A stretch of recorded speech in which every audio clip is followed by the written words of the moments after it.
Agora são 8h21.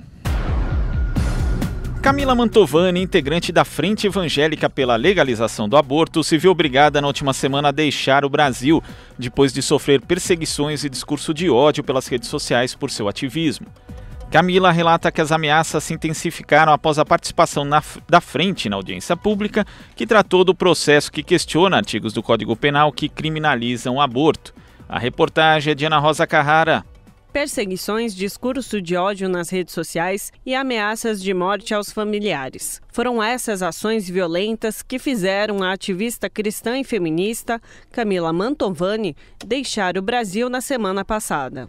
Há cerca de 2 anos, Camila fez parte da fundação da Frente Evangélica pela Legalização do Aborto e, desde então, sofre com mensagens de violência. A ativista explica que as ações se intensificaram após a participação do coletivo na audiência pública em agosto de 2018, que tratou do procedimento que questiona os artigos do Código Penal que criminalizam o aborto. Elas se intensificaram muito depois da DPF 442, das audiências públicas que o Supremo chamou, porque eu acho que o trabalho da Frente Evangélica pela Legalização do Aborto foi um trabalho muito bonito nesse sentido de mobilização para a DPF. Foi a primeira vez na história da luta pela descriminalização do aborto no Brasil, quiçá na América Latina, que a gente teve igrejas evangélicas assinando como Amicus Curiae um projeto que pede a descriminalização do aborto. Comecei a ser seguida até em casa, gente armada de tocaia na minha porta, ameaças de morte à minha família. E realmente chegou num ponto, principalmente quando ameaçaram a minha família, que não tinha mais como eu continuar, como eu arriscar continuar, porque isso inclusive envolvia outras pessoas e eu não queria botar em risco a vida das pessoas que eu amo. Tomo essa decisão junto com algumas outras organizações de fé. O Conselho Nacional de Igrejas Cristãs foi, na verdade, quem fez todo esse processo junto comigo de viabilizar a minha saída e a minha proteção em outro lugar. Para a ativista cristã,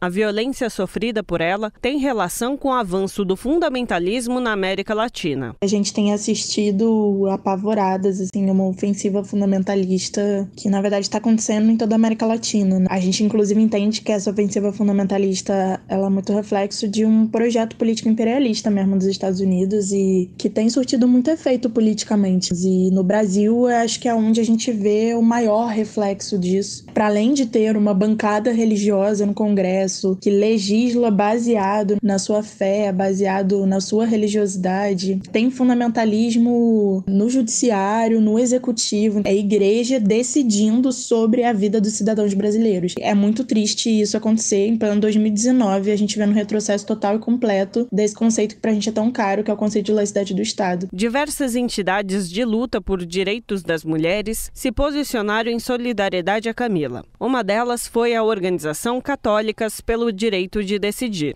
Rosângela Talib, coordenadora da entidade, diz não acreditar que a perseguição faça parte das características de uma pessoa que se apresenta como religiosa. A gente entende esses direitos como direitos humanos a gente discute políticas públicas.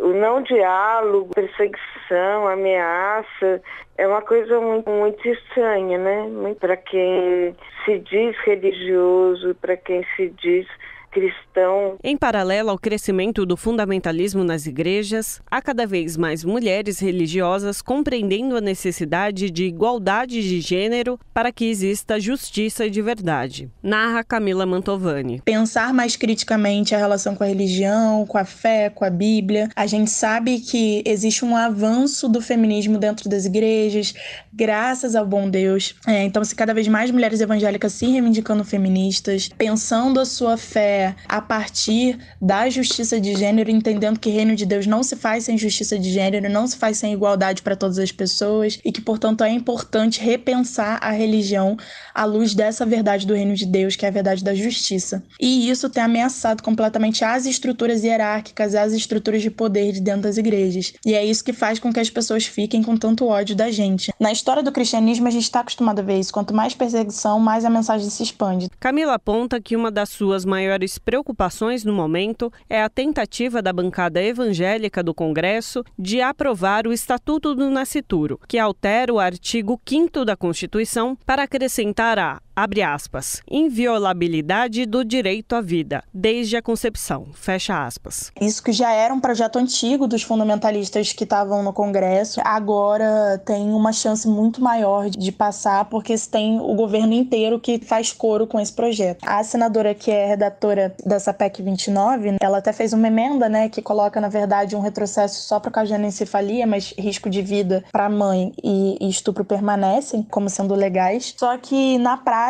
o texto da lei está dizendo inviolabilidade da vida. E é exatamente esse termo que caracteriza o Estatuto do Nascituro, né, e que faz com que a gente tenha um risco muito grande, de fato, de perder o direito ao aborto até nos poucos casos em que hoje ele é legal. Então, assim, as mulheres que são criminalizadas, as mulheres que mais morrem por procedimentos inseguros são mulheres negras e são mulheres pobres. Então, a gente está falando de uma igreja hegemônica que tem compactuado com um projeto de morte, com um projeto racista, que a gente não vai fazer coro. Rosângela acrescenta que a proibição do abortamento nunca impediu a prática. Ao contrário, leva mulheres a realizar o procedimento de forma clandestina e insegura. A gente sabe que isso é uma questão de saúde pública. A interdição do abortamento nunca fez reduzir o número de abortamentos.